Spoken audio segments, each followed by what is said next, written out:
Yeah, and we have a 17-year-old. Can you explain that, babe? Yeah, the math is not math. How's right? the math? 9? I thought we hit 8. Last year we hit 8. Oh my God. Have you ever lied to me? You raise me up. 100% we should talk about the Cat Williams interview. Yeah. So should we start over? We do have this argument about what things are whose idea. Yeah, okay. This will be because you try to take credit for all the fun things in our life. This is an argument in our home this week. Genesis made the statement that she's my dog. I am not the fun parent. Okay.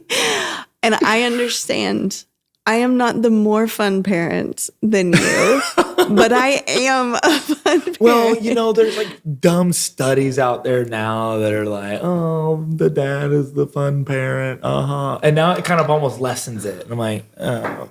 I create a lot of opportunities for the fun, but yes, you are more. No, you really, I bring the energy. You bring the energy. You bring Brody the fun, actually, I bring the energy. But we are very intentional. Mm-hmm. We have tried to be. Yes. And I think that's because it's a deeper revelation of us understanding, the importance of being a parent. Mm-hmm. So obviously intentionality is a big deal. Yeah. Hopefully throughout these, episodes, we learn about different people's intentionality with their kids. Yeah. Then I think there's an integration part, right? Where it's you run everything online. How would you say it? I know. How would you say it? You hate when I say that. You're the campus passer online, yes. Which means you run it all. No, I get to be a part of the team that does the broadcast and all those things. But my team specifically is watch parties, e-groups, all of the campus side pieces of online ministry. Exactly what I said. So, and then, okay, and then I lead NextGen, so kids and youth, right? And the developmental stages. That's right. Right? 6 weeks 0 to 18. Yes. So, and we moved to North Carolina for Elevation Church. That's right. Yeah. So, ministry, church is a part of everything that we do. That's right. But we take our kids with us to rhythm nights. Sometimes we have taken them along with us. Pop-ups. Have they gone to a pop-up? At times. No, Lainey did in Genesis and Brody. No, there you go. At one of the first ones. Yeah, there you go. Yeah. Yeah, so we're trying to do it. I mean, we're doing it. This will be our lives for the rest of our lives. Yep. And we'll see how it transpires in their life. So, intentionality. Mm-hmm. Yes. Integration. You see where I'm going with this? Yeah. Now let's talk about, I can't think of the third one. Now we got to talk about the purpose of this podcast. Hopefully we'll bring in people that will bring some insight. Mm-hmm. Could be advice. I think we'll hear a lot of great stories. Things that I've been shifted or changed by. It's just hearing people process and talk about things that they do. And then, if something kind of resonates with you, you're like, oh, you know what? I'm going to kind of use that and see if it works for our family. Yep. I know we've done that with many different things. Absolutely. Some have lasted for a long time and some are like, right. This doesn't work for us. Right. And I think we want to provide a space where those kind of things are talked about. Right. And you can hear different stories, be encouraged, be challenged. I think some of the best things for us in parenting and just marriage has been being able to hear what other people have done and been like, I like that concept. This is how it would work in our family, not a comparison of, oh man, why don't we do that? Or we should be doing that. And so hopefully it just gives some good ideas, some things that you can take to your families too. Yeah. So we'll embarrass ourselves. Yeah, probably. We'll learn some things. More you than me, but yes. More me than you, yes. We'll talk about the Bible. Yep. Obviously. We will we'll bring I on don't guests. know how people parent without it, to be honest. That's very true. Keeps you sane. Yep. We'll learn some things. Yep. We'll be adventurous. Right. The goal is to be predictably unpredictable. You never know what's going to happen. Hence, her just finding out. This is a regular segment, This ladies is a and regular gentlemen. segment. This is it. It's going to be fun. It's going to be great. It's going to be exciting. I can't wait. It's what is it? Dust and Slay? Feels really good right now. Feels really good right now, doesn't it? Feels really good. Feels really good about it. You don't be telling people, does it feel good right now? Because then you let tell them. See, you got to tell them. This podcast, it feels really good This right feels great right now. now. This is exactly. Well, Dustin, it might just be you and me here. Okay. Let's debrief afterwards. Do you know where we've not been in a flow lately, though? Where? Picking up Genesis from school. Yeah, no, we just had to. Is your dad picking him up today, by the way? I texted Brody, did you remind Opa about Genesis? He said, yeah, so I think we're good. No lie. That's This a is real bad. This screen might be- grab. This might be Screen grab. this might be too bad. That's it.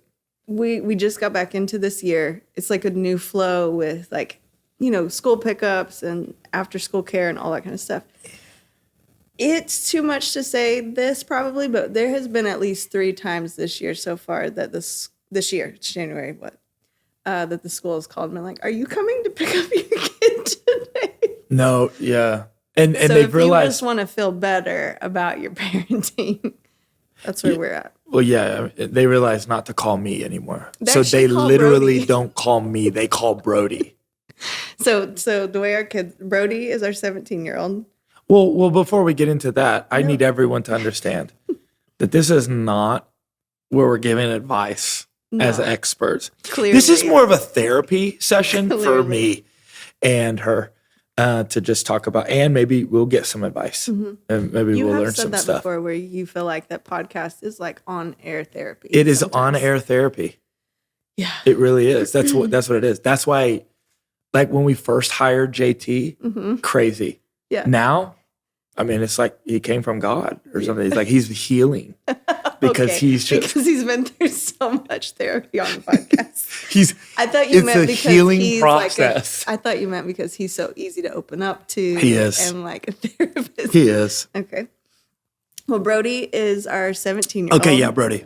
Genesis is our 7-year-old, going to be 8 this year. Brody's going to be 18. And then Lainey is 3, finally.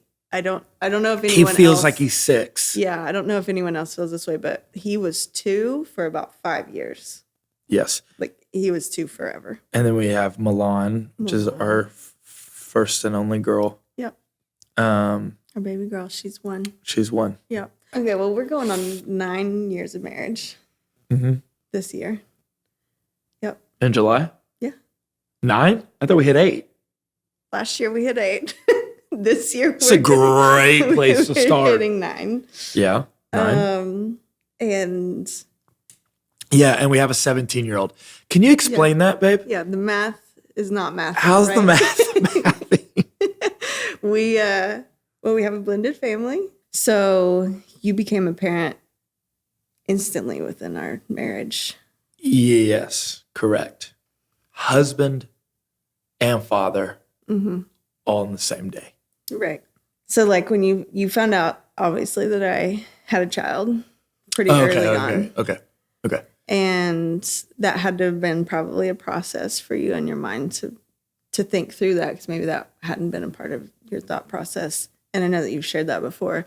But then even getting into it of us being married and now what this means for us to co-parent together this child that only I have been parenting for a while. I know it was definitely, there was tensions that we felt early on in our marriage because of that. Yeah, absolutely. I mean, meeting Brody at 8, that's at the age right before they get into those preteen years. Your favorite age. It's my favorite. But they still have that childlike, Wonder and traits within them. So, obviously, becoming a father in that moment, it's different than when you have a kid from the beginning, right? That's normal. Anyone who's ever experienced that, that's you get that. Yeah. But it's like both of them are very special, right, in their own ways. So I don't know. I think I was excited about what could be. Mm-hmm. I think probably the biggest thing for me was the intimidation of how well you had parented him by yourself. You know what I mean? Mm-hmm. It's kind of like, well, you don't really need me. You know? Well, no, but I did. I'm just saying that's how I processed. Yeah. It's like, I mean, you kind of got this one in the bag. Just keep on going, No, I think there was so many times of like tension or things that we would feel of even me having to relinquish that control. No, like we are actually doing this you together. keep talking about tensions, so I'd love for you to talk about it. Apparently you got some tensions that we had. That's what I'm doing right now. That's literally Let's talk about the ones that you had released, you know? Yes, that's what I'm saying. I had to release some of that like control. Would you to say? Would you have said you were a control freak, or would say you are a control freak, or have? I do like to. I be like in to control? be in control. Yes. I do too, probably. Yeah. Well, you're an 8 on the Enneagram. Yes, but I'm not labeled by numbers. That's very true. I do not believe that either. I'm a 2 on the Enneagram. Just our tendencies are a little more. I am aggressive. I am intense. Yeah. And you are a helper. Mm-hmm. And you are. Yes. But in my perfection. Anytime, you're kind. In my frustrations or whenever I go to unhealth, I glean from the 8 side of challenger, and so that's why I think anytime there were tensions, like it's almost 2 8s. Correct. Arguing or going at it. And so. But that's kind of why we worked. Or why we do work a little bit. Yeah. Yeah, because I'm like, Nate, come on, what's up? I'll battle you. It's not always battle. That's where you get in trouble with the numbers. But it's like, oh, okay. But then I realized that's unhealthy for you. Mm-hmm. So then it was like a switch for me where anytime you would get to those places, I'd be like, oh, no, this is not good. Yeah. Like, we don't need to go here. We don't need to go there. For sure.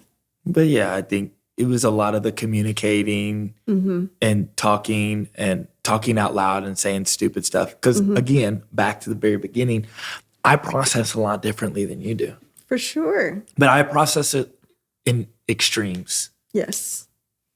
Well, just your personality in general is extremes. Yeah, it's like, we're not going to do this then. Mm-hmm. It sucks. It's blah, whatever, forget it. But even you have grown into realizing different parts of life that it doesn't necessarily work to always be at an extreme one way or the other. Well, it always end in an extreme. I still think I go to those extremes in the process. Yeah. But I would usually end in the extreme. Yeah. Like, you know. Yes. He's grounded for a year. He ain't talking to no one, no phone, no nothing. Mm-hmm. Yep. Don't look at me. You just be in the corner for a whole 6 months. I'll bring you crackers. Mm-hmm. Yeah. We never did that, by the way, but no. Thought about it. There was something though that at the time, some of the leaders that we had, I feel like gave you some really good advice of like coming into being a parent with Brody, and that he shared with you. I don't know if you want to share that, but it was this thought of what it meant to come in and be a parent alongside me with Brody. Yeah, it was some dated advice. It helped me in the moment. Mm-hmm. And then I think as years went on, when I would bring that up or say that, or even acknowledge that was kind of the way that I was operating, it started to kind of take a turn, and it felt like it wasn't the right season to do that anymore. Mm-hmm. So I think that's what's interesting about parenting is you could say one thing in one season or do something in one season. Right. And then a year later, you need to do the opposite, or you right. need to do something completely different. Right. It only worked for that specific season. So, Well, how many times as parents have we said before we've entered a certain stage of parenthood, of children being 2, and we see a 4-year-old and we're like, oh, well, what I won't do, my kids will not do X. They will not watch TV or be on screens all day long, or even like we have an idea of what parenting is going to look like. And then you get into it and you're like, yes, buy all the pink sparkly things because now I have a girl, and never before did I think that I would do that. yeah. I know that's on a very like minute level of something like that, but I think parenthood is one of the biggest humbling experiences of life. Yeah, for sure. But I don't feel like when I think about saying I'm not going to do this with my kid, I don't feel like I did not do that. I feel like I am doing everything that I said that I was. No? No. Like what? Please. Extremes? Open up. We don't ever do anything Well, as extreme as the things that you'll say. Like, the other day, you were like, Lainey, you're not watching TV again all weekend long. I did say that. Yep. And that night, what did he do? But here's the deal about Lainey. Lainey's a 3-year-old. I almost said 2. He was 2 for so long. Lainey is he's interesting, which no one thinks he's a boy. I know. Except us. He's got long, blonde, curly hair. It's just beautiful, because how can you cut that? No, we won't. Lainey is like a kryptonite. Okay. But still, I mean, something that you said in the moment. No, for sure. I'm not saying necessarily that. What I'm talking about is before I was a parent, if I said, these are the things I'm not going to do. Well, yeah. Lainey specifically has been the one that has tested our patience more than anyone. To where there'd be moments I remember before, because Brody, you had never experienced him as a little child. Correct. That maybe would see somebody out and their kid would be throwing a fit and you're like, not my kid. And then Lainey happened. And yeah, but like he does not get away with that. Containing that child. Oh no, he can be contained. He shall be contained. I know. Yes. He's our strongest willed. He's most like you. He's a boss. He's my favorite. At any moment, like, I could go anywhere. I know. Like, the dude is, Mm-hmm. Right now, we have some mantras in our house. Mantras are a big deal in the household. Yep, for us. Last year, again, I mean, I don't know if you want to get into last year, just all that God did, just opening up the Bible, what it has meant to us in a deeper level in our relationship with God. Obviously, we've grown up in church, we've been in church, we read the Bible. But there's something that happened last year with a greater revelation to who he is in opening up our Bibles that has, I mean, I would say radically changed our life. And I don't use that flippantly, I wouldn't say, but in our relationship, our marriage, all of that. And one of those things, though, that God spoke to you through was different little sayings and mantras that you kind of collected throughout the year. Yep. And you kept asking, how can we put this up I want it written in our house, painted on the walls. Like, what are we talking about? And so, yeah, because I didn't want like Post-its everywhere. Right. You talked about trying that. to be looking like my house is nice. You know? Yeah. It's not that Post-its are bad. It was like, you wanted to be able to change it in and out when Yeah. things change. But one of the mantras that's right when you walk in our home is God is the atmosphere of this home. and what do you think that means? I think that as best we can, like, we make every effort to, like, what is the atmosphere of our home feel like? Is it filled with love, joy, peace, kindness, patience? Like, what are the fruits of the Spirit that we want this to be filled with? Now, we have 4 kids. Our house is chaos. It really is chaos. It really is. There is that time, let me know if you feel this, that 5 p.m. to like 7 p.m., just that it's 2 hours.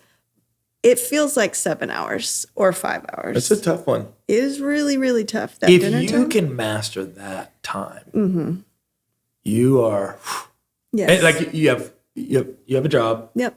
You're Yep. coming home. Here we go, 5 to 7, right before they go to bed. You can master that. That's an art. Right. That is an art form. There are 3 We're straight boys. fumbling through it, I know. They're yelling at each other. Laney's standing on the chair in his underwear, spaghetti all over himself. Genesis will not sit down to eat dinner. Like that boy gets up during dinner 17 times because he constantly wants sugar of some sort and is asking. Brody, however, will sit there, and before we know it, we haven't eaten, and Brody's on his 3rd course of the meal, and then there's no leftovers, which really makes you happy. And we're just trying to, and then sweet little Milan is just sitting there being an angel. But so when I say God is the atmosphere of this home, It's kind of just like being okay with it. well, it is a mantra of like, hey, we are going to make every effort at this, but that doesn't mean we're saying that right now there's not chaos either. But in the Correct. chaos, we try as much as possible to respond with love. There's a calmness. How can we reach some kind of peace, even if that means 5 minutes? We're gonna sit and we're gonna talk about the day. Okay, so let's hit on some of those things. So mantras are a big deal. Yep. In our house. Obviously, Pastor is a huge proponent of that. Well, yeah, I mean, this last year, even just the thing of like, I breathe you in, Holy Spirit. Like that's something for our kids to be able It's to a game speak over changer. there. Like it is. Game changer. It is. We do bedtime very, very intentionally. We have The routine is getting longer and longer and longer. Yeah, but which like, I don't mind. we eat together. You don't love it. we eat together. Okay. So we eat together. Yes. We try to eat dinner. I mean, Every night. yeah, every night for real, really, like seriously. And then At the table. And then we try to do some kind of activity because usually we'll get home or she's cooking and it's like we eat and then after we eat, it's like bedtime. And I'm always like, dude, we got to do something together. Like we can't just like Eat and go to bed. eat and go to bed and that's it. That's all my kids see me like, heck no. So we try to do some kind of activity. The other day we played Nerf 4. Brody shot Genesis straight in the eye and It was rage bad. came out. Oh, it was really bad. But like, It's my moment to shine. I love to make things an event like that. Yes. So we're going to play Nerf Gun Wars. I'm turning on a soundtrack across our whole house. It's Lights off. lights are out. Pirates of the Caribbean is playing. Milan is running upstairs crying Yeah, she was scared. I held her. because she's afraid, Yeah. fear. But then like it's bedtime, get your jammies on, we're brushing our teeth. Yep. We read a little story Bible. Yep. This is like real. It's not like, oh, that's cute. We really do this. Story Bible. And then we have a verse of the month, Yep. Matthew 6:22 right now. Yep. That's what it is. Babe, would you like to quote that for all the people to The make? eyes are the lamp into the body. If the eyes are healthy, the whole body will be full of light. Full of light, Matthew Matthew 6:22. So trying to teach them Yep. memory verses. And then we do affirmations. One thing in our house. Just the cutest thing, Lainey. Affirmations. Affirmations. I actually got this from Tim Ross. I don't know if I ever told you that. He does this with his kids. And I was like, this is brilliant. I'm doing it. But we'll tell them things about them and they have to say, I receive it. Yeah. And then something that I added and was like, all right, we're going to do this. When they turn 10, we do confirmations. So affirmations, I speak into you as a child. But then at the age of 10, Right. you're going to tell me, like, not you affirm me, but like, Your I turn. want you to speak it, Yeah. you know, because it's one thing to know, like, oh, my parents believe in me and care for me, but I need you to also believe in you. Right. And I need you to know that you're brave and you're confident and you're called by God. Right. And so Right. we do that with Brody. Yeah. And so that's been cool to see like the different, like they'll call out affirmations and then we do handshakes and they want handshakes and all this kind of stuff. Yes, the nighttime routine has really, it's a whole ordeal. Yeah, elongated process. But it's sweet because Brody's 17 is in the room and then Milan, who's 1, is in the room and then the in-betweens. I would say that's probably one of the better things that we do. 100%. We do that pretty well. Mm-hmm. And then... But it's taken a while to get there. So if you're sitting there and you're like, oh God, I don't have any nighttime routines. No, I don't think anyone's sitting there doing that. They're probably more like, why are we listening to them? Well, that's probably more of like what they're thinking. Maybe you don't feel that way, but this is not like hey, it took 9 years to get to a space where this is just what we started to do in the last year. Yeah. And I would say over the first few years, there was this feeling constantly of like, we should be doing more stuff like that. But I don't know how to fit it into our schedules. Well, I think it came out of everything God did in 2023. We had a desperation, a radicalness that you talked about, desperation for, God and the Word. But I think there was a lot of like, everyone kind of looks at this 18 years of age as like, okay, you're an adult, goodbye, see you later, they're moving out of the house, whatever your feelings are about that. And I think for us, we're kind of like, okay, we got 18 years. I want to make the most of these 18 years with them in the house. Right. So I'm not, I'm not trying to make them grow up past their age. Right. Like I want them to be responsible. I want them to be disciplined. I want them to like do all those things. But I think we got to a place this last year that we were like, oh, if they don't, like, we don't need to give them a phone if they don't need it. Yeah. Like what made us say at 12 years old, Brody should get a phone? Because we did give Brody a phone at 12. And we're like, now we're looking at it and going, why? Why did we do that? Right. So now we're looking and going. But you said something the other day that really like made some of it become real to me. Brody constantly, he has to request access anytime he wants to download an app or anything like that. We get a notification on our phone. We have to approve it. And we were talking about some app and he was like, oh yeah, I need to download that. Started to do it. He's working now, all this different stuff. And you were like, the notification came up and you're like, dude, he's almost 18. Like, we don't need to be, like, we can probably start to not accept these notifications anymore. And I was just like, oh my gosh, we're entering into the stage of we've equipped you, we've trained you, and now you're going to get to make these decisions on your own. I'm not going to necessarily always, I shouldn't, and we won't have access to, don't know that app is good for you. And so it's a weird place to be, knowing we have that as well as a 1-year-old and a child that's in 2nd grade, but also navigating this. Okay, this kid that's about to graduate, and have we equipped you well enough? Yeah. In essence, we've done a lot of intentional things.